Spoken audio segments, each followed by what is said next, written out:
Em instantes, Noticiário Tortuga. O informativo do agro que mostra para o produtor o que há de melhor na pecuária do Brasil.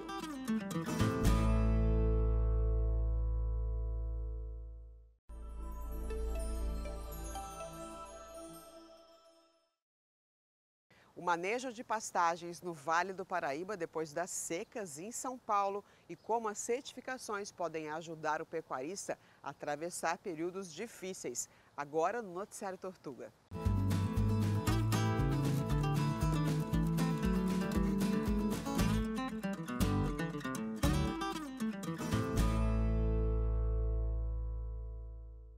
A longa estiagem de 2021, que assolou todo o país, também foi severa na região montanhosa do Vale do Paraíba, em São Paulo, e deixou lições. As principais delas são para a recuperação de pastagens e a produção de volumoso. O Cairo Rodrigues foi lá para a região da Serra de São Paulo conversar com uma especialista e saber quais são esses manejos específicos.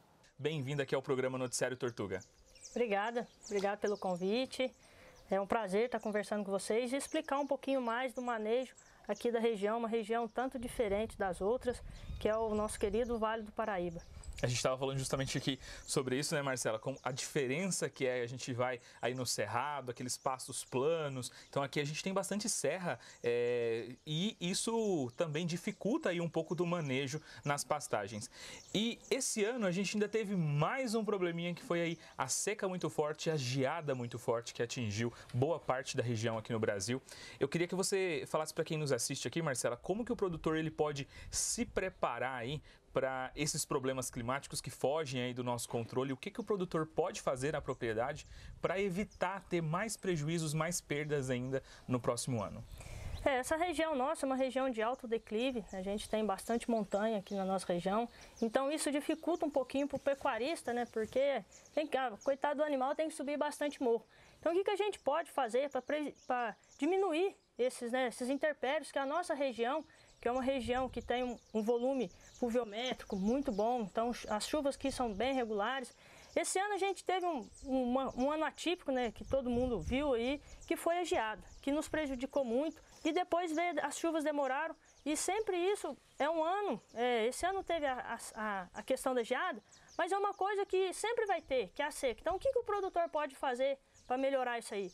É produzir o volumoso. O que a gente chama de volumoso? São as pastagens, as silagens de milho, as silagens de capim, é fazer um calcário, é fazer uma adubação. Então ele deve se planejar, fazer um bom sementeio de pastagem, preparar com pasto bom, olhar o seu manejo do gado, como é que está, se está em rodízio de piquete ou se está em pasto largado, e ter também, se possível, uma suplementação no coxo, que é fazer uma silagem de boa qualidade, seja ela de milho, de capim ou de qualquer outra cultura. E quando a gente fala nessa manutenção do pasto, alguns produtores às vezes falam assim, mas está muito caro hoje para eu adubar aí meu pasto. O que o produtor pode usar como alternativa? Então, na nossa região aqui, a gente tem muita alternativa, que é o próprio insumo que o produtor produz ali, que são os dejetos dos animais. Então, esses dejetos, a gente tem muito em locais que fica um coxo de água, ou então um bebedouro d'água, um coxo de sal. Então sempre isso aí são regiões, a gente chama de praças alimentadoras, que fica os dejetos, os estercos dos animais. Então isso é uma solução que ele tem de estar recolhendo.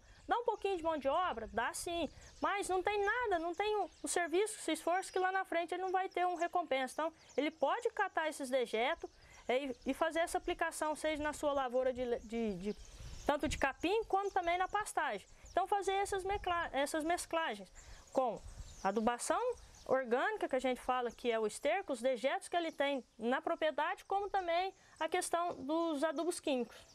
E depois que o produtor se organizar, fez esse planejamento igual você citou, organizou ali, tem uma boa pastagem já na sua fazenda, é muito importante também ele não desperdiçar isso. E por isso fazer o pastejo rotacionado, fazer piquetes, ele dividir isso em piquetes também ajuda bastante, né? Isso é uma prática que a gente instrui o produtor a estar fazendo no que é. É ele dividir em pastos pequenos. O que seria isso? Os produtores me questionam, falam assim, eu tenho um pasto de 30 hectares, o que eu vou fazer, Marcelo? Talvez a adubação nesse primeiro momento não seria opção para ele. Então ele está iludido com alguma coisa, então por isso que é sempre bom ele estar procurando um técnico, estar com um técnico de confiança dele, seja qualquer um, para instruir ele a fazer isso, que é talvez um simples manejo. em dividir esse pasto em 4 pequenos rotacionados, que ele vai conseguir ter um bom resultado, a não ser a adubação. E tem outra questão, ele aduba, mas depois ele não tem animal para comer essa pastagem também. Isso também é prejudicial, porque o pasto velho, o animal também não come muito bem e não aproveita daqui. Muita gente me pergunta, será que se eu adubar eu vou ter ganho?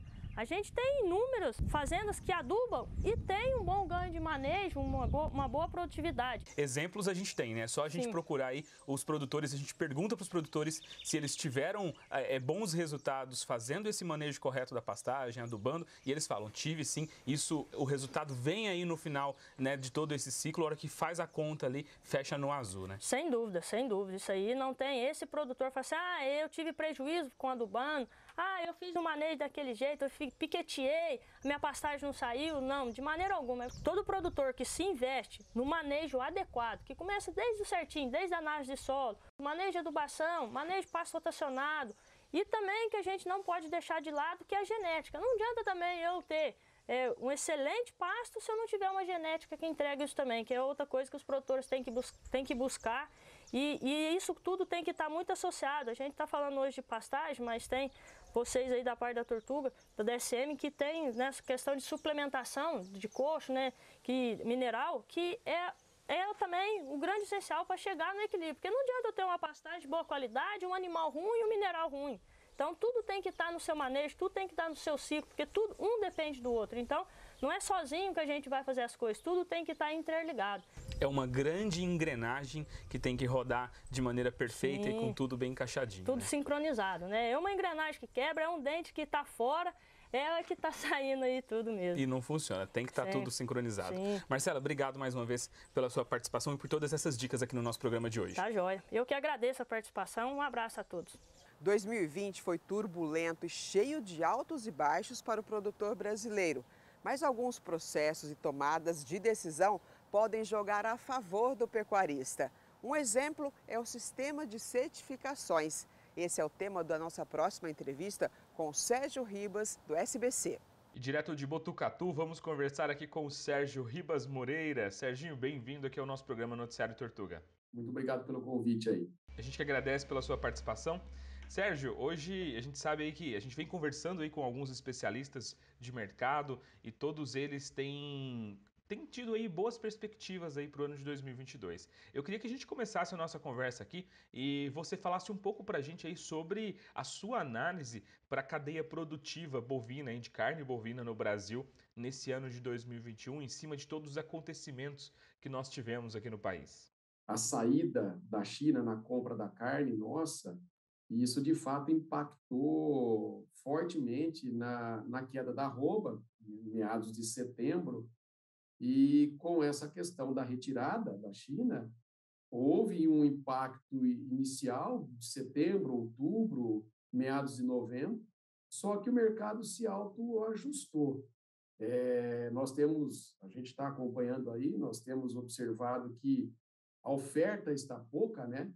Então, um dos principais motivos que eu acredito que seja que aonde a arroba do boi conseguiu recuperar aquilo que ela perdeu nos 2 meses aí pós saída da China. A China, em 2020, comprou do Brasil 1.180.000 toneladas. Quer dizer, China mais Hong Kong, né? China foi 870 mil, Hong Kong 310. E agora, em 21, Hong Kong passou, assim, nós estamos no final, isso é estatística da BIEC. Hong Kong bateu 205 mil, né? A compra foi 205 mil, e a China 716 mil, dando 920 toneladas, 920 mil toneladas. A diferença que nós estamos falando de 2021 para 2020 foram 260 mil toneladas. Se a gente pegar esse número absoluto, ele equivale aos outros 3 maiores compradores de carne do Brasil, que é Chile, Europa e os Estados Unidos. É quase essa totalidade de perda de mercado que a China causou aqui para nós, né? E o Brasil está tendo que buscar novos mercados, novos clientes, ou recuperar clientes antigos que não estavam vendendo mais, como é o caso da Rússia, para poder desovar essa carne. E para 2022 a China continua aí como um forte parceiro comercial? China e Estados Unidos sempre foi um grande parceiro do Brasil em todos os segmentos. Na carne, os Estados Unidos vem mostrando aí um volume de compra alto esse ano. E a China já tem uns 3 anos que ela compra um grande volume das exportações nossas, né, de carne bovina. Só que nós temos outros mercados que é bastante significante. O Egito, o Chile, a União Europeia, a Indonésia agora comprando, a Rússia voltando. Eu acredito muito em 2022 que esses outros mercados, né, que já, tirando a Rússia, que estavam com uma estabilidade muito interessante aqui no Brasil, vão voltar a crescer, porque ninguém sabe o quando a China voltará a comprar carne da gente e o quanto ela comprará. E o censo DSM de confinamento fechou aí o ano e divulgou os dados sobre o confinamento brasileiro e nós tivemos aí um pouco mais de 6,5 milhões de cabeças de animais confinados. Como que você considera que a gente continua aí esse ano de 2022? Os custos de produção eles vão cair e vão ajudar aí a melhorar a margem aí do produtor que tem boi confinado? No segmento pecuária, o maior cliente da SDC, né, dentro desse segmento, são os confinadores. Então, a gente sentiu agora em 2021 que, em comparação a 2020, houve um aumento de volume nas unidades de confinamento. Eu estou enxergando assim, as grandes unidades estão crescendo, né? Os pequenos estão parando e os médios estão tentando segurar ali aquele volume que vem fazendo. Esse é o primeiro sentimento que eu tenho analisando a minha carteira, tá? É uma carteira aí que a gente, nesse ano de 2021, vai fechar em torno de 2,5 milhões de animais rastreados, certificados. E boa parte disso é de confinamento. O estudo que os analistas fazem é que os preços, os custos aos confinadores, eles vão se manter no patamar que está. E aí ganha-se na eficiência, em uso de tecnologia, em negociação com os fornecedores, um volume de compra, aí eles vão ganhar margem aí, eu vejo. E a arroba do boi, vendo, né, o mercado futuro, eu também acredito que vai ficar nessa casa de 320, 330, vai margear isso no primeiro semestre.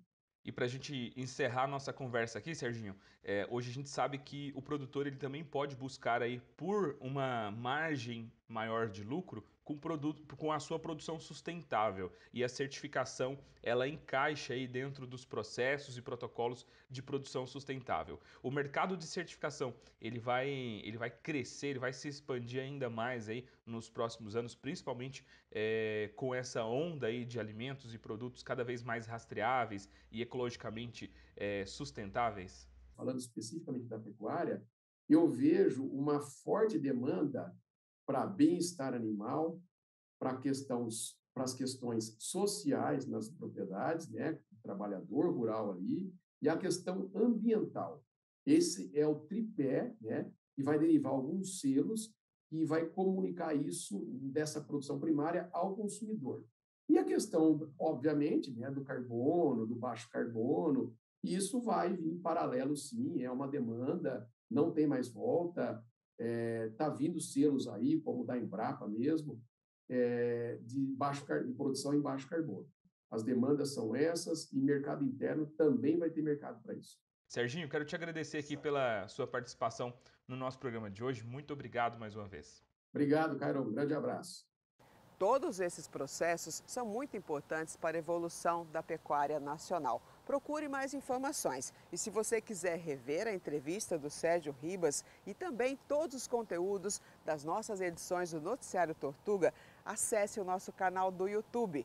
Ative as notificações, curta, compartilhe e comente. Você pode também comentar nas nossas redes sociais. O perfil é @tortuga.dsm. Lá você pode deixar comentários, também enviar perguntas e tirar suas dúvidas. A equipe da DSM está espalhada por todo o Brasil e pode te atender rapidinho aqui pelo Noticiário Tortuga.